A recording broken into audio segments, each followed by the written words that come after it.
Hi, this is Mario Ruiz from Oak Partners.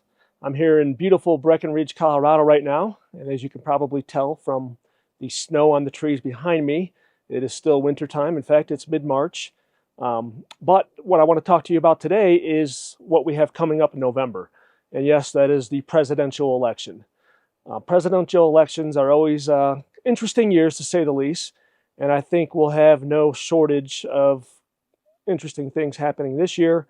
There's going to be a lot of news. There's going to be a lot of mudslinging. We have two pretty interesting candidates as of right now.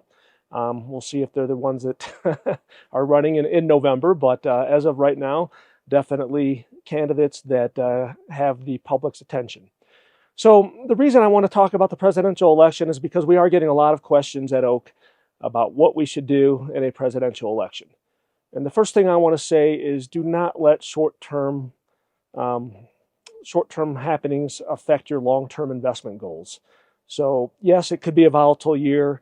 Yes, there might be a lot going on in social media and the news cycles about these candidates and about what each side is saying. But if you're a long-term investor and you have long-term goals, then you really have to ignore some of this noise. And I think one of the most interesting things about presidential elections is that the S&P 500 historically actually outperforms in a presidential election year. And interestingly enough, if there is gridlock, so if, for example, we get a Republican president and a Democrat House, the market actually outperforms even more in those types of years.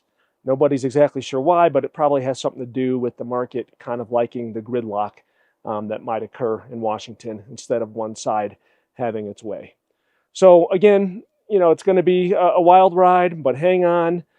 Keep your long-term goals in mind. The market could do very well, even though there's going to be a lot of mudslinging. And just make sure you're paying attention to the news and not getting too worried about it. So that's what I wanted to talk about today. So hopefully I'll talk to you soon. Thank you for watching.